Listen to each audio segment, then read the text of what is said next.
शायद ने मुझे धोखा दिया है दीदी। मैं उसके लिए सब कुछ छोड़ने को तैयार थी, पर उसने मुझे अंधेरे में रखा। छोड़ो, काम करने दो। सारा सामान यहाँ वहाँ फेंक कर रखा है, इसीलिए बीमार पड़े थे तो।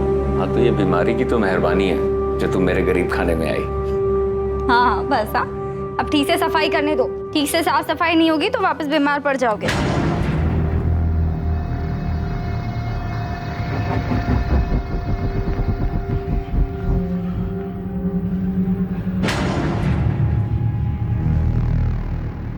अतिथि, मेरी बात सुनो। जो तुम सोच रही हो ना वैसा बिल्कुल नहीं है। मुझे कुछ नहीं सुनना।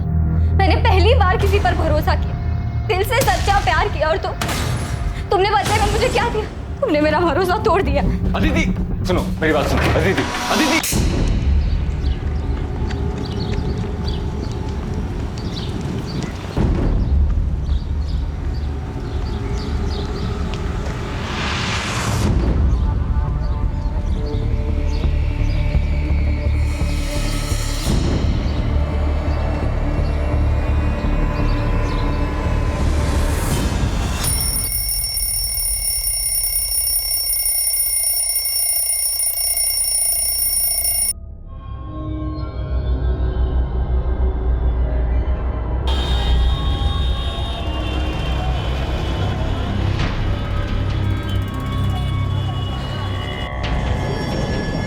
फिर से वही सपना देखा? उसका कॉल आया था फिर से? हाँ, और वो भी ताऊ जी के सामने। सुभाष, कल सुबह तक मेहरा जी का ऑर्डर किसी भी हालत में भिजवाना है। जी भैया, लगभग सब कुछ अच्छे से तैयार है। दीदी, पढ़ाई अच्छी चल रही है ना? जी पापा, कुछ दिन में एग्जाम्स हैं। रात के 10 बजे। अदिति, जा बेटा फोन उठा।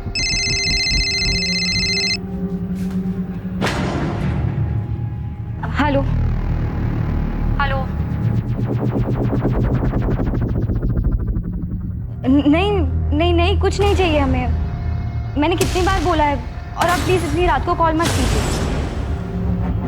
अदिति, 1 महीना हो गया है अब। हर बार नए नए लैंडलाइन नंबर से कॉल्स आ रही हैं। और कितने नंबर ब्लॉक करेगी यार तू? लेकिन सिया। लेकिन क्या अदिति, शक्ल देख अपनी, हवाइयां उड़ी हुई हैं, रात को चैन से सो तक नहीं पाती है। ऐसा कब तक चलेगा यार? किसी और से नहीं तो एटलीस्ट अपने पापा से तो शेयर कर। हाँ बिल्कुल, ताकि वो सीधा जाकर ताऊ जी को बता दे, और फिर मेरी पढ़ाई, कॉलेज सब बंद। तो ताई जी को ही बता देना। नहीं बता सकती यार सिया। ताई जी और पापा को कोई बात पता हो और वो ताऊ जी को जाकर ना बताएं, ऐसा हो ही नहीं सकता। घर पे एक सामान यहाँ से वहाँ नहीं होता उनकी मर्जी के बिना। समझ नहीं रही यार, ये कमीना कॉलर हो कौन सकता है? मैं बता रही हूँ अदिति, ये कॉलेज का ही कोई लड़का है। सॉरी।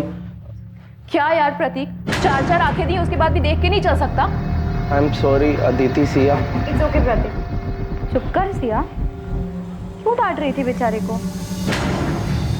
शेक्सपियर ने कहा है, we know what we are and know not what we may be. मतलब हम खुद को जानते तो हैं मगर पहचानते नहीं। वक्त और हालात उसे उसकी पहचान देते हैं, क्योंकि हालात की आंधी इंसान के इस बनावटी मुखौटे को उठा देती और उसे खुद से रूबरू कराती। अरे क्लास का समय हो गया, बाकी का ड्रामा क्लास में चले। अदिति, तुमने अभी तक अपना असाइनमेंट सबमिट नहीं किया? सर वो तुमने आज तक कभी लेट सबमिशन नहीं किया और इस बार तुम 4 दिन लेट हो। क्या हुआ, कोई प्रॉब्लम है? हाँ सर, एक्चुअली प्रॉब्लम तो है। नहीं नहीं सर, कोई प्रॉब्लम नहीं है। मैं 2 दिन में अपना असाइनमेंट सबमिट कर दूंगी। आर यू श्योर कोई प्रॉब्लम नहीं है? नहीं सर, कोई प्रॉब्लम नहीं है। Sorry for the delay. Okay.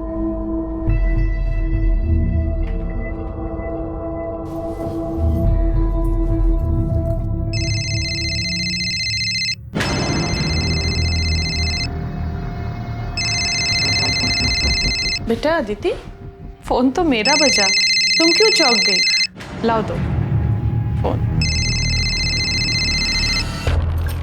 Hello, हाँ पार्सल भिजवा दीजिए। हाँ हाँ ठीक है, चलेगा। बेटा अदिति, तो ठीक है ना? हाँ ताई जी, मुझे क्या होना था? तेरे ताऊजी और मैंने तेरी माँ से प्रॉमिस किया था, उन्हें वचन दिया था कि हम तेरा ख्याल रखेंगे। मैं तेरे साथ हमेशा हूं। बस 3 साल पहले इस घर में जो गलती हुई थी वो तुम मत दोहराना। नहीं ताई जी, मैं ऐसा कुछ नहीं करूँगी।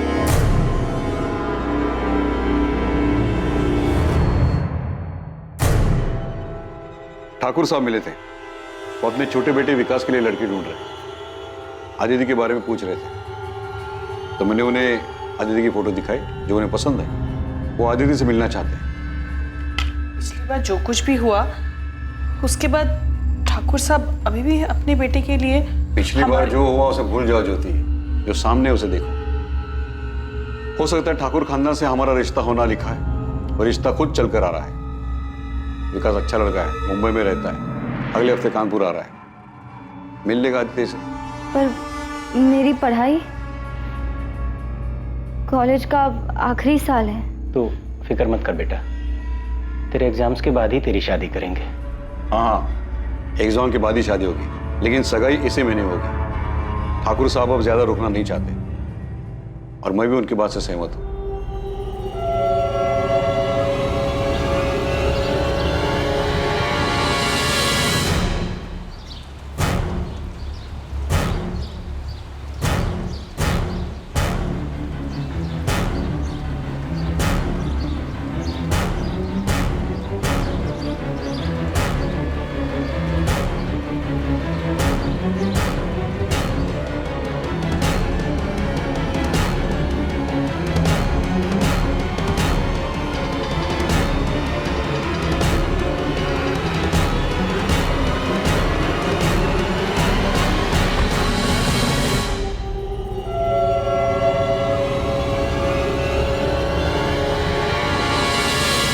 तू जानती तो है, ताऊजी के साथ कोई बहस नहीं कर सकता।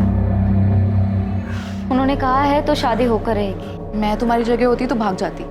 ये सब कहना आसान है, और वैसे भी किस्मत में जो लिखा है उससे कौन भाग सकता है। प्रतीक, यहाँ क्या कर रहे हो? सर वो नोटिस। ये नोटिस 1 महीना पुराना है, आप पढ़ रहे हो उसे? तो वो मैंने देखा नहीं था, चलता हूँ सर मैं।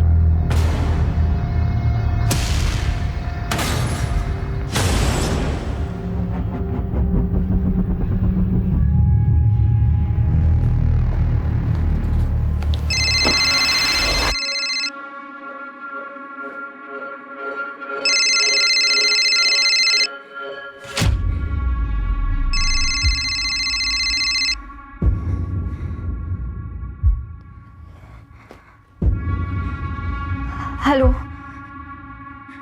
हेलो हेलो, कौन बोल रहा है? कुछ बोलते क्यों नहीं? क्यों परेशान कर रहे हो मुझे? अदिति, तुम सिर्फ मेरी हो। मैं तुम्हारी शादी किसी और से नहीं होने दे सकता। कौन हो तुम? हेलो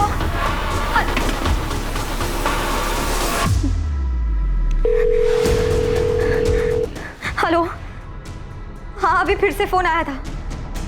इस बार धमकी दे रहा था कि किसी और से शादी नहीं करने देगा। अब बहुत हो गया, इस बार कुछ ना कुछ तो करना ही पड़ता है। मैं बाद में बात करती हूँ, बाय।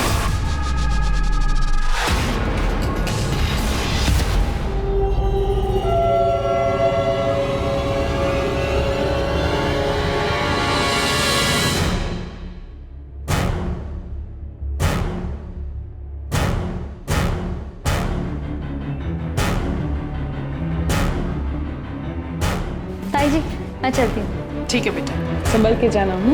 बाय। बाय।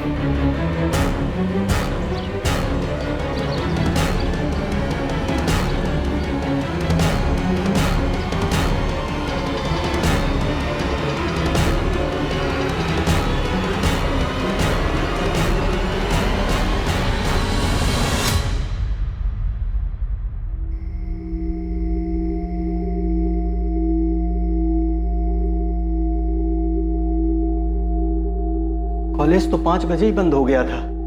पूरी कॉलोनी में देख के आ गया। पता नहीं ये अदिति कहाँ चली गई। भाभी, वो अदिति की सहेली है ना, सिया, उसका नंबर है क्या आपके पास? नहीं, मेरे पास तो नहीं है उसका नंबर। अरे वो कोई बच्ची नहीं है जो राह चलते खो जाए। शायद हमने उसे ज्यादा आजादी देकर कुछ गलती की है। ये आप कैसी बातें कर रहे हैं? मैं अदिति को अच्छे से जानती हूँ, वो ऐसा कुछ भी नहीं करेगी। 3 साल पहले भी हम सब लोग यही कह रहे थे। आप कहाँ की बात कहाँ लेके जा रहे हैं? हमारी बच्ची गायब है, उसे ढूंढने के बजाय आप पुरानी बातें लेके बैठ गए। मुझे लगता है हमें पुलिस के पास जाना चाहिए। सुभाष, इतनी जल्दी में फैसला लेना ठीक नहीं है। सुबह तक रुकते, पुलिस के पास जाएंगे तो बात बढ़ेगी। पर भैया सुबह तक पता नहीं सर अदिति कहाँ है, और उसका फोन भी ऑफ जा रहा है। अगर तुम्हें मिले तो बोलना मैंने बुलाया है। उसने अभी भी अपना असाइनमेंट सबमिट नहीं किया है। किसी के साथ किसी तरह के झगड़े का सवाल ही नहीं है। हम तो गारमेंट मैन्युफैक्चरर है, सीधा साधा कारोबार है। आप लोगों के पास अदिति के किसी दोस्त का नंबर कैसे नहीं? कभी जरूरत ही नहीं पड़ी सर। दरअसल मेरी बेटी बहुत सीधी सादी है, उसके कोई खास दोस्त भी नहीं है। बस पढ़ाई करती रहती है, घर से कॉलेज, कॉलेज से घर, इसके अलावा कहीं आना जाना नहीं होता। पर इस बार कहीं तो गई है वो। वैसे वो कॉलेज कैसे आते जाती थी? मतलब खुद की गाड़ी थी? नहीं सर, ऑटो से आती जाती थी।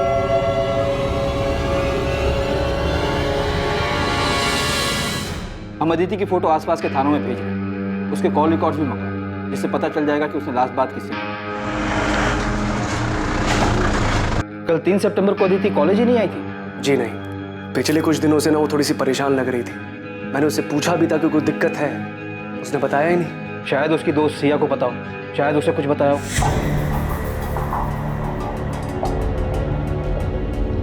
सिया, अदिति कल से मिसिंग है। अगर तुम इसके बारे में कुछ भी जानती हो तो बेझिझक होकर इंस्पेक्टर साहब को बताओ। सर अदिति को पिछले 1 महीने से ब्लैंक कॉल्स आ रहे थे। क्या? हाँ सर, और उसने इस बारे में अपने घर पे किसी को कुछ भी नहीं बताया था, क्योंकि उसके घर वाले बहुत पुराने ख्यालात के हैं। पर सिया, जब मैंने तुम लोगों से पूछा था कि ऐसी कोई दिक्कत है तो कम से कम मुझे तो बताना चाहिए था। सिया, कोई अंदाजा ऐसा कौन कर सकता है? कॉलेज का कोई हो सकता है? हाँ सर, मुझे भी ऐसा ही लगता है। इनफैक्ट मैंने अदिति को कई बार बोला था कि कोई कॉलेज का ही होगा। तुम उसकी दोस्त हो, हमेशा उसके साथ रहती। कुछ तो नोटिस किया होगा तुमने कि अदिति को कोई लड़का लाइक करता हो, उसके आसपास घूमता हो। नहीं सर, अदिति ज़्यादा लड़कों से बातचीत नहीं करती थी। इनफैक्ट वो किसी से भी ज़्यादा बातचीत नहीं करती थी। विनीत जी, मुझे क्लास के सारे स्टूडेंट से बात करनी होगी, शायद उन्होंने कुछ देखा हो, और क्लास के सारे स्टूडेंट की नेम लिस्ट चाहिए। जी। सिया, अदिति कॉलेज कैसे आती जाती? ऑटो में? वैसे तो ज़्यादातर लोग ऑटो से ही आते जाते हैं, लेकिन मैंने अदिति को कई बार प्राइवेट टैक्सी करते हुए देखा है।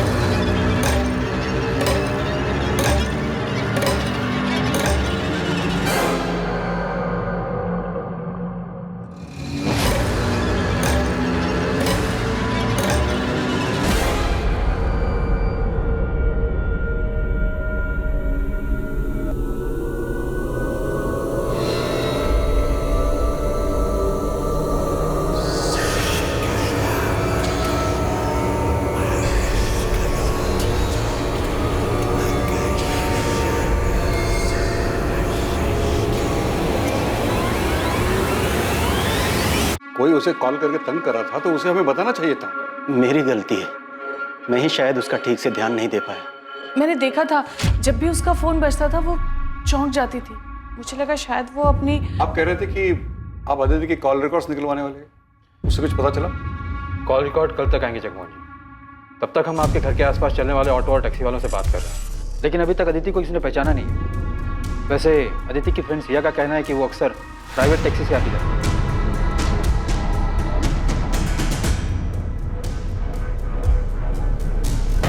अब वो टैक्सी से जाए ऑटो से, क्या फर्क पड़ता है? फर्क पड़ता है, और इस बात से भी फर्क पड़ता है कि आप लोगों को उसके दोस्तों के बारे में कुछ पता नहीं, और ये भी नहीं पता कि वो कॉलेज कैसे आती जाती है।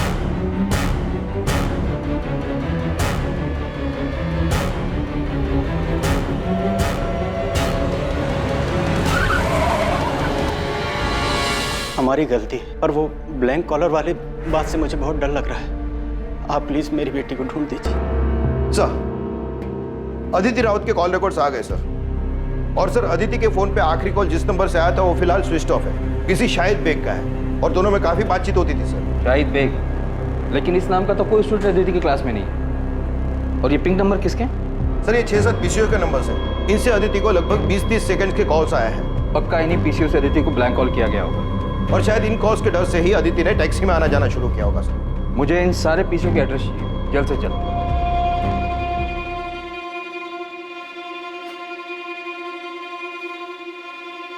सुभाष, मैं जानता हूं तुम पर क्या बीत रही है। मेरा रवैया सख्त है, इसका यह मतलब नहीं कि अदिति की मुझे परवाह नहीं। और मेरी भी तो बच्ची है। गलती मेरी है भैया, मैं उसे समझ नहीं पाया। उसकी माँ की मौत के बाद मुझे उसका ज्यादा ख्याल रखना चाहिए। उसे बोलने तक का मौका नहीं दे। अगर ऐसा करते तो शायद वो उन ब्लैंक कॉल्स के बारे में बता देते।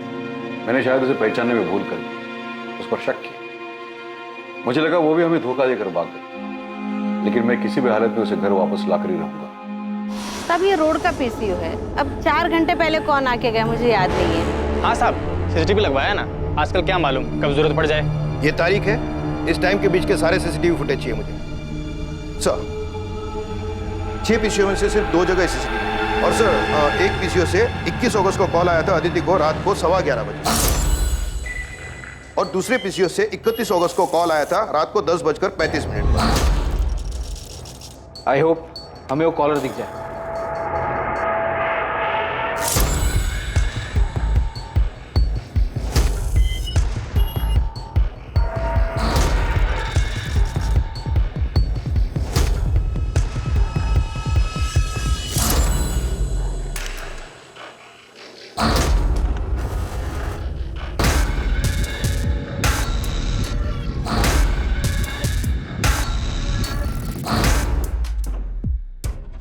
पूरे फुटेज में शक्ल तो नजर ही नहीं आ रही, सिर्फ पीठ नजर आ रहा है। काफी शातिर मालूम पड़ता है। कैप पहन कर आया था। जी सर। हाँ सर, मैं अभी आती हूँ। ध्यान से देखना सिया, चेहरा नहीं दिख रहा है, पर शायद बॉडी लैंग्वेज से तुम पहचान जाओ।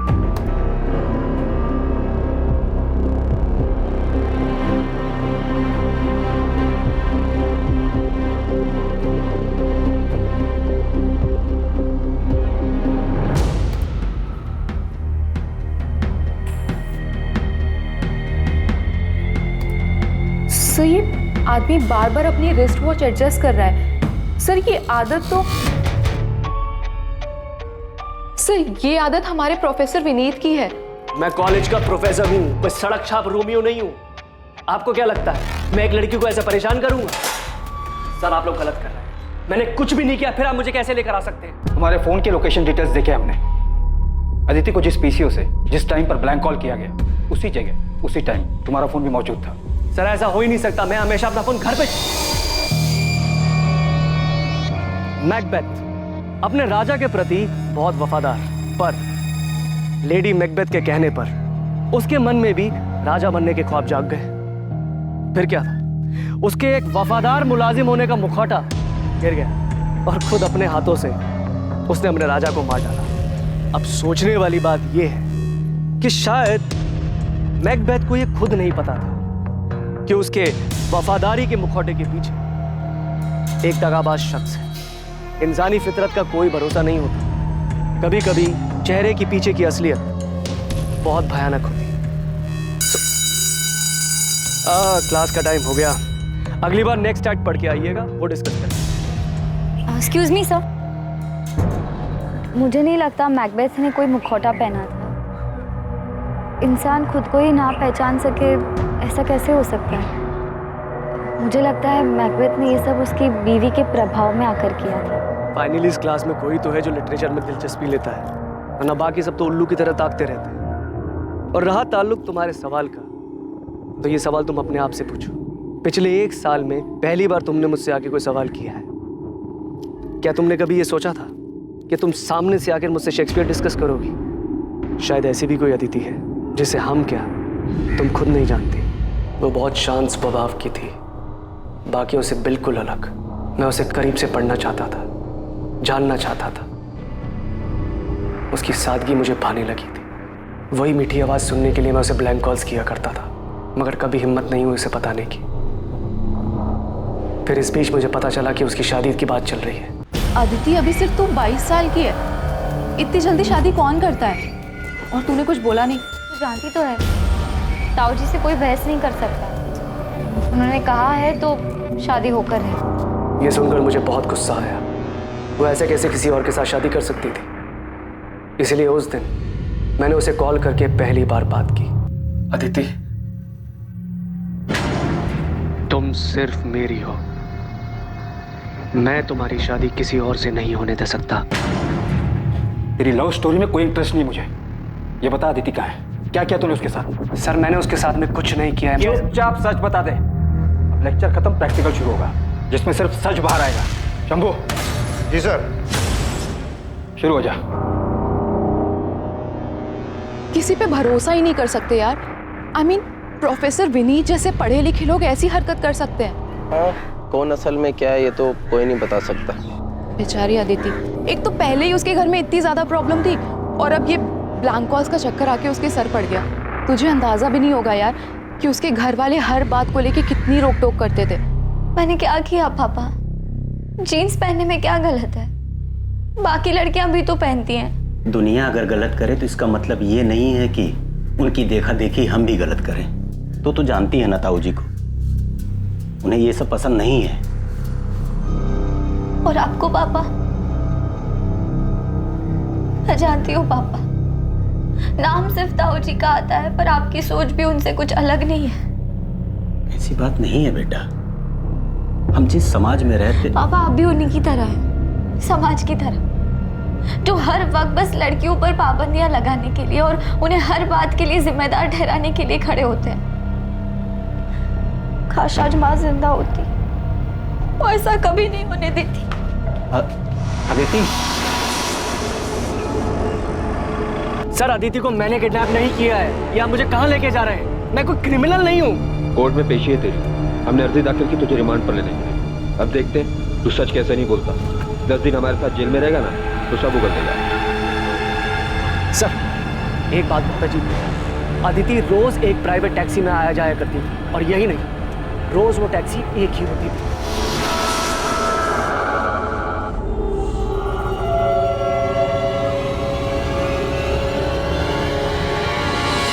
प्राइवेट टैक्सी, मालिक सबका एक है। देख प्रोफेसर, तू बच्चों को भले ही कुछ भी पढ़ाता या हमें पढ़ाने की कोशिश मत करना। सर मैं सच बोल रहा हूँ। अक्सर कॉलेज खत्म होने के टाइम पर मैं गेट पे खड़ा रहता था अदिति को जाते हुए देखने के लिए। तब मैंने कई बार देखा वो व्हाइट कलर की प्राइवेट टैक्सी में ही जाया करती थी। शायद मेरा ध्यान हमेशा अदिति पर था, इसलिए इस बात पर कभी ध्यान नहीं गया। काफी झूठ बोल रहा है प्रोफेसर, कहानियां सुनाने में माहिर है सर। एक लीड मिली है, चेक तो करना पड़ेगा। 4 दिन हो गए अभी तक अदिति अपने घर वापस नहीं लौटी। और वैसे भी प्रोफेसर विनीत के कॉल रिकॉर्ड साफ है। तुम खबरी आसिफ से बात करो, बोलो कि एक व्हाइट कलर की प्राइवेट टैक्सी है जिस पर मालिक सबका एक है लिखा हुआ है, उसके बारे में पता करें। जी सर। आसिफ को बोलना कि कॉलेज के आसपास पता करें, टैक्सी रोज वहीं जाती थी।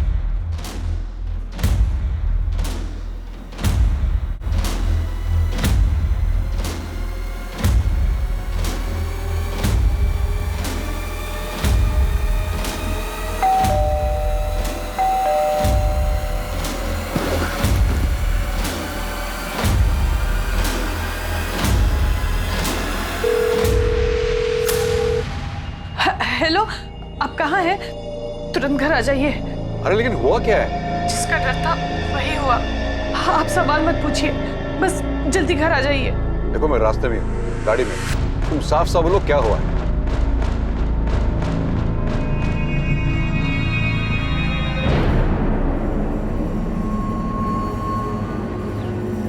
सर ये गंगा शंकर टैक्सी मालिक। और ये टैक्सी मेरी है, लेकिन मैं इसे किराए पर देता हूँ। इसका ड्राइवर शाहिद बेग। शाहिद बेग? कहाँ मिलेगा ये शाहिद बेग? अब ये तो पता नहीं, 3 सितंबर को आया था यहाँ, टैक्सी की चाबी वापस कर रहे हैं हमेशा के लिए। सेठ जी आपकी चाबी। ऐसे अचानक क्या हुआ? कोई दिक्कत है? नहीं सेठ जी, मैं सब कुछ और करना चाहता हूँ, यहाँ से दूर। दूर मतलब अपने गाँव जा रहे हो? नहीं, मुंबई। ये बोलकर वो चला गया और उसके बाद मेरी उससे कोई बातचीत नहीं हुई सर। शाहिद का कोई एड्रेस है आपके पास? शायद वहाँ से कुछ पता चले। हाँ, शायद जिस बस्ती में रहता है वहाँ का एड्रेस है मेरे पास। सर, अदिति के फोन पे आखिरी कॉल किसी शाहिद बेग का ही था।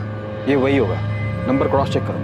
अदिति और शाहिद में देर रात तक लंबी बातें होती थी, पर यह समझ में नहीं आ रहा है कि अदिति एक टैक्सी ड्राइवर थी इतनी क्यों बात करें? साहब ये रहा शाहिद का पता हुआ उसका फोन नंबर।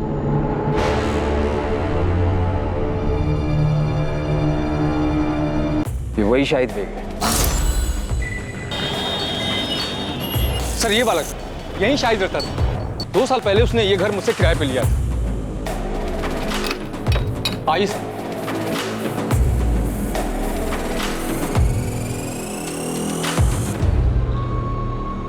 शाहिद ने कमरा कब खाली किया?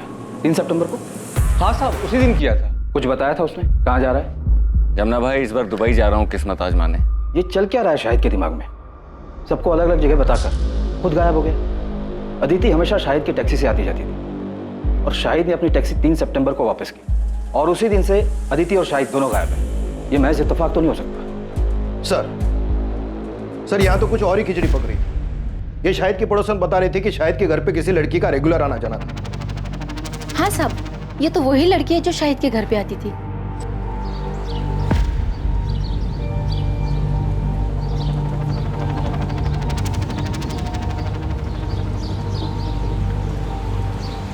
सब ये लड़की का और शाहिद का चक्कर चल रहा था। पर सब एक बात बोलो, ये दोनों साथ में बहुत खुश दिखते थे और ये लड़की तो शाहिद को बहुत प्यार करती थी। सब खुशी खुशी उसके घर का सारा काम कर लिया करती थी।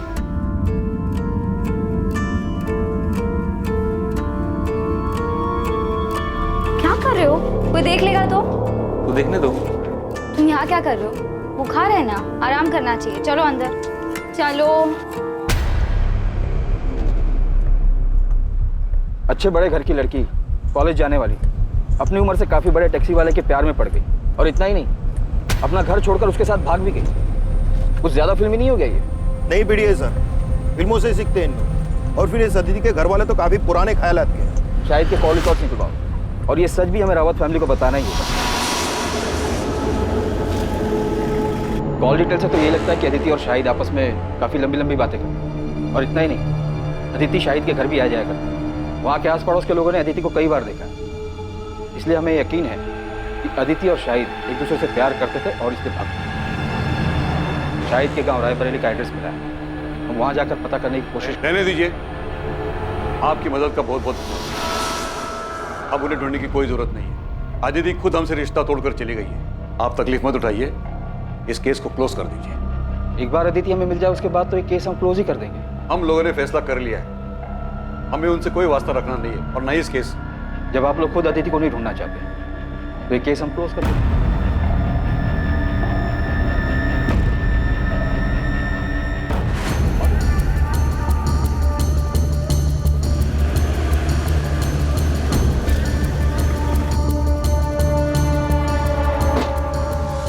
सर इस तरफ आइए, दिखाता हूँ आपको।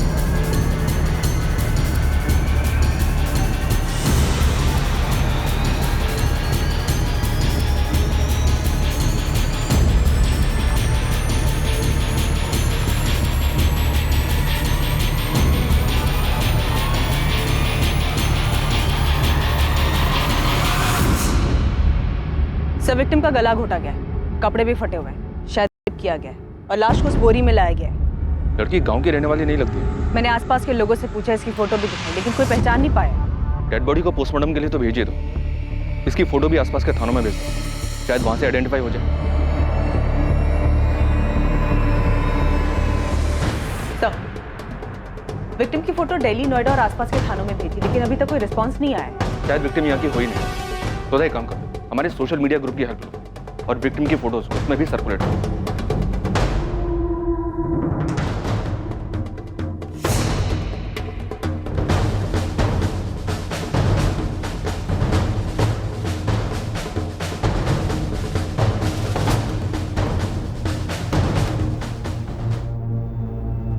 सोनाली, अरे कहाँ हो भाई? लेट हो रहा है यार, मुझे जल्दी लाओ।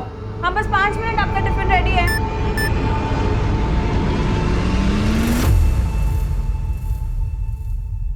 ए सोनाली, मेरा टिफिन रेडी हुआ कि नहीं? क्या हुआ?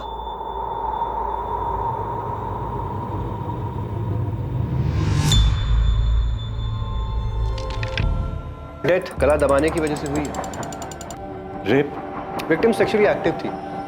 अंदरूनी जांच के बाद ऐसा लगता है कि रेप नहीं हुआ है, लेकिन हाँ, हाथ में और पीठ पे जिस तरीके के खरोच के निशान हैं, उससे लगता है शायद जबरदस्ती करने की कोशिश जरूर की गई थी। और जब कोशिश में वो कामयाब नहीं हो पाया तो गुस्से में आकर उसने इसे मार डाला। डॉक्टर, इसका मर्डर कब हुआ होगा? लगभग 24-25 घंटे पहले।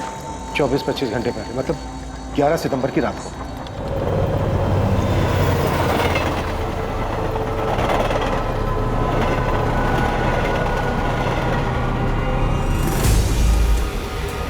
ऐसे नहीं, ऐसे बना, ठीक है? आजा। बस करो भी बतख जैसे मुंह बनाना। ये कपड़े पहन ले सोनाली, तेरे पापा आते ही होंगे। आप आओ, हमारे साथ फोटो खींचो। अरे मैं कहाँ? बैठो यहाँ बैठो। अरे मुझे नहीं आता ये ताई सब। जी, हमारी फोटोज ही नहीं है साथ में।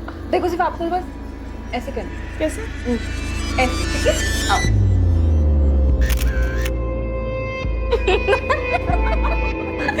बहुत शैतान हो गया तुम। दीदी, अगली बार ना अब ताई जी के लिए भी ऐसी ड्रेस लेके आना। चुप बेशरम। आओ, एक और फोटो।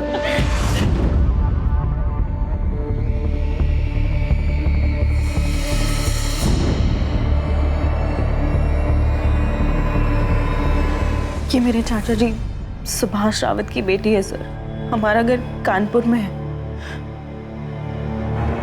अदिति वहीं रहती थी। आपने अपनी फैमिली को इन्फॉर्म कर दिया?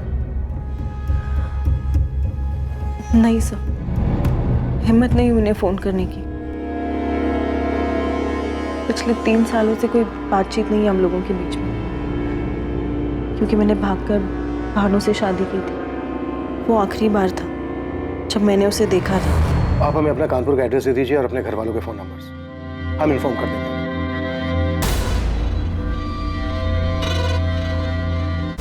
सुभाष, ये जमीन बहुत अच्छी जगह पर है, जहां हम बड़ा कारखाना बनवा सकते हैं, जहां कपड़े स्टोर करे जाएंगे, और ये हमारी फैक्ट्री से ज्यादा दूर भी नहीं है। सुभाष, थोड़ा ध्यान कहाँ है? भैया वो नहीं, वो बस दिल पर अच्छे बुरे का बोझ मत रखो। हमने कुछ गलत नहीं किया है। जो भी कुछ हुआ है उसके लिए आदित्य खुद जिम्मेदार है। इसके बारे में बात करना भी फिजूल है। जो हुआ उसे भूल जाओ। सोनाली ने जो नंबर दिया था उस नंबर पर रिंग तो जा रही है पर कोई फोन उठा नहीं रहा है। असल मैंने कानपुर पुलिस स्टेशन के पीएसआई अजय माथुर जी से बात की। अदिति की मिसिंग कंप्लेंट वही हैंडल कर रहे थे।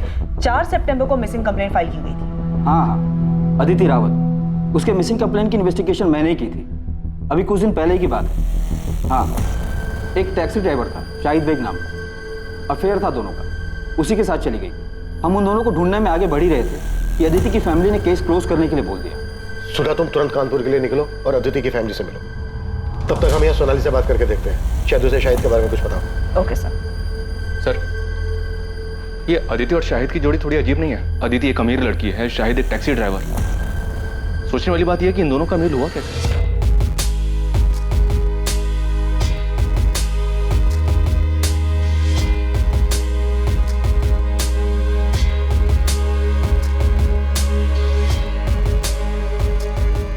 आइए मैडम, बैठिए। नहीं, आप जाइए, मैं ऑटो ले लूंगी। मैडम, आप ऑटो का किराया दे देना। बहुत देर से देख रहा हूँ, दूर दूर तक कोई ऑटो नहीं है। आप ऐसी ही धूप में खड़ी हैं। आपको भी ऑटो का इंतजार नहीं करना पड़ेगा और मुझे भी सवारी मिल जाएगी। बैठिए ना।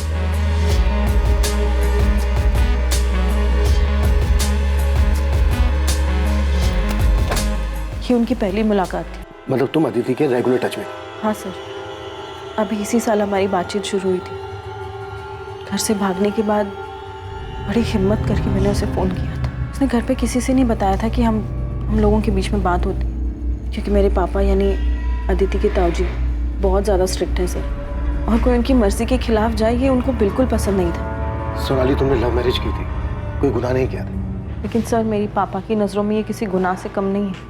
अदिति एक पढ़े लिखे रईस परिवार से थी। ये समझ में नहीं आ रहा है कि वो एक टैक्सी वाले के प्यार में कैसे आ गई। सर, ये बात मुझे भी बहुत अजीब लगी थी। मैंने पूछा भी था उससे। सर, दीदी, शाहिद भी अक्सर यही कहता है कि रूप की रानी सड़कों के राजा की लव स्टोरी है हमारी। मुझे यकीन है कि हमारा मिलना लिखा था। और रही बात मजहब जात पात के भेद की, तो मैं ऐसी ओछी बातों में विश्वास नहीं रखती। मैं जात पात की बात नहीं कर रही हूँ अदिति, मैं लोगों के पढ़े लिखे होने के नज़रिए, उनके इंटेलेक्चुअल लेवल की बात कर रही हूँ। तूने कहा था ना कि वो सिर्फ 5वीं क्लास तक पढ़ा है, तो उसे तो तेरी बात भी समझ नहीं आती होगी। तुम लोग बात क्या करते हो आपस में? बातें करने के लिए इंटेलेक्चुअल लेवल की नहीं, बस इंसान में थोड़ी सी दिलचस्पी दिखाना ही काफी होता है। कौन सी किताब पढ़ रही हैं मैडम जी? क्यों? इतने ध्यान से पढ़ रही हैं तो काफी अच्छी ही होगी। The tragedy of athero with connections. अरे बाप रे, इतना बड़ा नाम। मैं तो ये नाम याद करने गया तो पूरा हफ्ता लग जाएगा।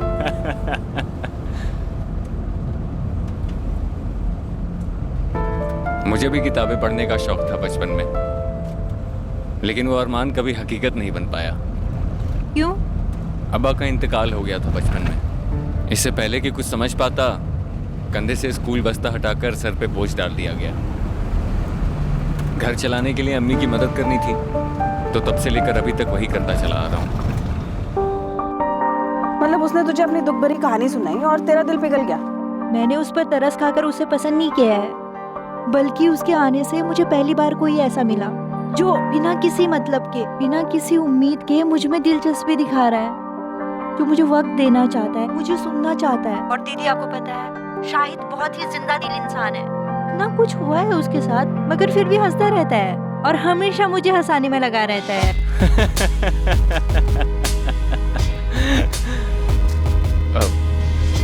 सॉरी मैडम, वो एक बात याद आ गई। वो मेरी पड़ोसन है ना, उसको जब बुखार होता है ना तो वो बहुत खुश हो जाती है। पता है क्यों? उसे लगता है वो बहुत हॉट लग रही है।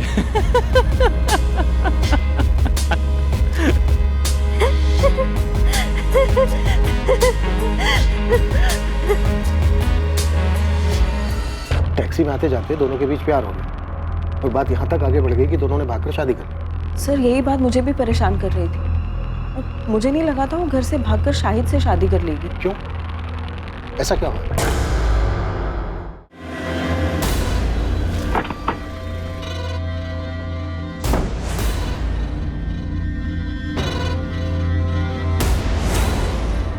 वो टैक्सी वाले शाहिद ने मेरी अदिति को मार दिया। इन्वेस्टिगेशन चल रही है सुभाष जी, लेकिन एक और पॉसिबिलिटी ये है कि शायद शाहिद को भी मार दिया गया होगा। लेकिन मुझे पूरा यकीन है कि उसी कमीने ने आदित्य को मारा होगा। मैंने उसे तभी पहचान लिया था जब वो दोनों शादी करके यहाँ आए थे हमारे पास। क्या आप लोग पहले से जानते थे कि उन दोनों ने शादी कर ली? शाहिद पहले से शादीशुदा था, तो फिर अदिति उसके साथ भागी क्यों? सर यही बात तो मुझे समझ नहीं आ रही है। अदिति ने कहा था कि शाहिद ने उसके साथ धोखा किया है। शाहिद ने मुझे धोखा दिया है दीदी। मैं उसके लिए सब कुछ छोड़ने को तैयार थी, पर उसने मुझे अंधेरे में रखा। छोड़ो, काम करने दो। सारा सामान यहाँ वहाँ फेंक कर रखा है, इसीलिए बीमार पड़े थे तुम। हाँ, तो ये बीमारी की तो मेहरबानी है जो तुम मेरे गरीब खाने में आई। हाँ बस। हाँ, अब ठीक से सफाई करने दो। ठीक से साफ सफाई नहीं होगी तो वापस बीमार पड़ जाओगे।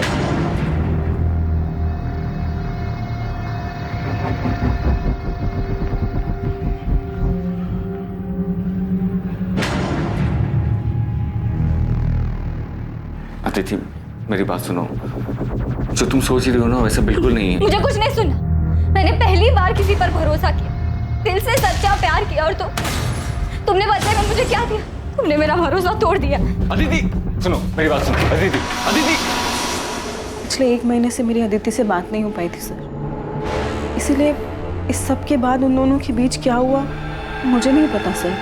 पर अदिति की बातों से ये जरूर लगता था कि वो शाहिद से बहुत ज्यादा प्यार करती है। कौन सा प्यार? साफ साफ दिख रहा है कि उसने अपनी चिकनी चुपड़ी बातों में अदिति को फंसाया और भगाकर शादी करके ले आया हमारे पास। उसने सोचा कि शादी करेंगे तो हम कुछ बोलेंगे नहीं और वो घर जमाई बन के बैठेगा। कब आए थे यहाँ मिलने के लिए? गायब होने के 5 दिन पहले, मतलब 8 सितंबर को। जी, अदिति आशीर्वाद लेने आई थी शाहिद के साथ। मेरी तो कुछ समझ में नहीं आया, इसलिए मैंने तुरंत इन्हें फोन किया। देखो मैं रास्ते में हूँ, गाड़ी में। तुम साफ साफ बोलो क्या हुआ है? अदिति आई है शादी करके। मुझे तो कुछ समझ ही नहीं आ रहा था कि मैं क्या करूं। अदिति, ये सब क्या नाटक है? क्या चल रहा है? ये कौन है लड़का? जी, मैं शाहिद बेग, टैक्सी चलाता हूँ। हम दोनों एक दूसरे से बहुत प्यार करते हैं और नई जिंदगी शुरू करने से पहले आप लोगों का आशीर्वाद चाहते हैं। मैं आपसे वादा करता हूँ कि मैं आपकी बेटी को बहुत खुश रखूंगा। पापा प्लीज एक बार मेरा साथ दे दीजिए पापा। सच में शाहिद से बहुत प्यार करती हूँ। इतना बड़ा कदम उठाने से पहले कम से कम एक बार तो बता देती। तेरे ताऊ जी को पता चला ना तो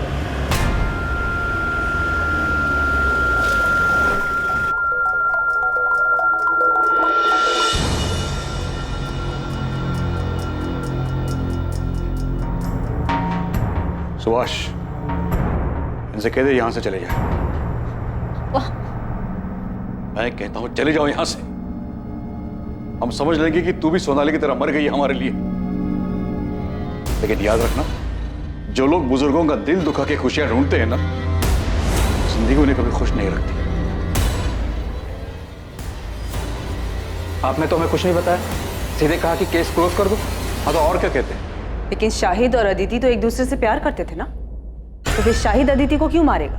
अदिति अपने साथ अपने सारे गहने और कुछ कैश लेकर भागी थी, जिसका पता हमें कुछ दिनों बाद चला। गहनों की कीमत ही लगभग 10-15 लाख होगी। शाहिद को सिर्फ पैसे से मतलब था। उसने 10-15 लाख का मुनाफा देखा और मार दिया अदिति को। अदिति के घर वालों को शाहिद पे शक है। देखने से तो ऐसे ही लगता है। शाहिद पहले से शादीशुदा था। अदिति ने शाहिद से शादी की जिद की होगी तो शाहिद को मजबूरन अदिति से शादी करनी पड़ी। लेकिन सुधा, हम ये नहीं जानते कि खुद शाहिद सही सलामत है भी या नहीं। ऐसा ना हो कि उसकी लाश भी कहीं जंगल में ही कहीं पड़ी हो सकता है कि अदिति के परिवार वालों ने दोनों को मरवा दिया। आपको ऐसा क्यों लगता है सर? ऐसा हमें नहीं, अदिति के ताऊ जगमोहन की सगी बेटी सोनाली को लगता है, क्योंकि उसके साथ भी कुछ ऐसा ही हुआ था। सर, जब मैं और सोनाली घर से भागे थे तब इनके पापा ने हमारे पीछे गुंडे भी भिजवाए थे। गुंडे? यस सर, वो तो हमारी किस्मत अच्छी थी कि हम उनके हाथ में नहीं आए और हम शहर से बाहर भाग गए। सोनाली, तुम्हें सच में ऐसा लगता है कि तुम्हारे पापा अदिति को चोट पहुंचा सकते हैं? यकीन से तो नहीं कह सकती हूँ, लेकिन कल को अगर ऐसी कोई बात सामने आती है तो मुझे हैरानी नहीं होगी सर। और इतना बता सकती हूँ सर कि खानदान की इज्जत और खानदान के बच्चों के बीच अगर किसी दिन किसी मोड़ पे मेरे पापा को किसी एक चीज़ को चुनना होगा तो वो आंख बंद करके खानदान की इज्जत को ही चुनेंगे सर।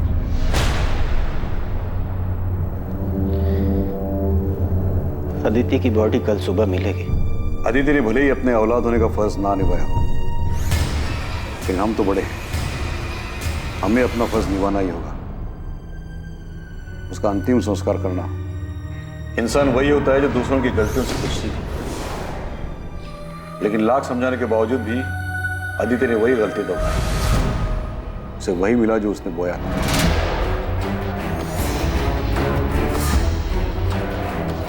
अब आप उसे क्यों कोस रहे हैं? वो तो जिंदा भी नहीं है। जिंदा नहीं है क्योंकि उसने परिवार और इज्जत को छोड़कर एक मक्कार का हाथ थामा था। शरीर की गलती थी, उसको सजा मिल गई, लेकिन आत्मा को मुक्ति मिलना बहुत जरूरी है। इसलिए उसका दाह संस्कार करके हमें अपना फर्ज निभाना है।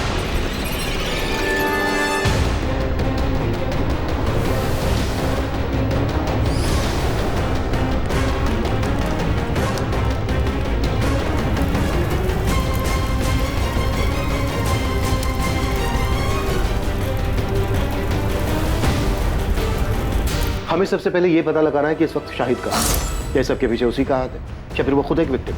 सर, जहाँ अदिति की लाश मिली उसी जंगल वाले एरिया में हम लोग शाहिद की डेड बॉडी को भी सर्च करें। शायद कोई जंगली जानवर उसे अंदर खींच कर ले गया। अगर खुद शाहिद मर चुका है तो फिर साफ साफ ये ऑनर किलिंग का केस बनता है और ये काम अदिति के ताऊ जगमोहन और उसके पिता सुभाष का हो सकता है। शक इसलिए भी हो रहा है क्योंकि जगमोहन की बेटी सोनाली को भी अपने पिता पर भरोसा नहीं है। वैसे इन लोगों के अलावा और किसका काम हो सकता है? प्रोफेसर विनी, कानपुर के पीएसआई अजय माथुर बता रहे थे इस प्रोफेसर के बारे में। फाइनली इस क्लास में कोई तो है जो लिटरेचर में दिलचस्पी लेता है, वरना बाकी सब तो उल्लू की तरह ताकते रहे। अदिति से एक तरफा प्यार किया करता था, ब्लैंक कॉल भी किया करता था, यहाँ तक कि सर उसे धमकी भी दी थी अदिति को किसी और से शादी ना करने की। और जब कॉलेज वालों को इसके बारे में पता चला तो उसे कॉलेज से निकाल दिया गया। इस वक्त कहाँ है विनी? माथुर साहब बता रहे थे कि कॉलेज से निकाले जाने के बाद वो अपने घर में ही बंद। क्या करता बेचारा ओथेलो?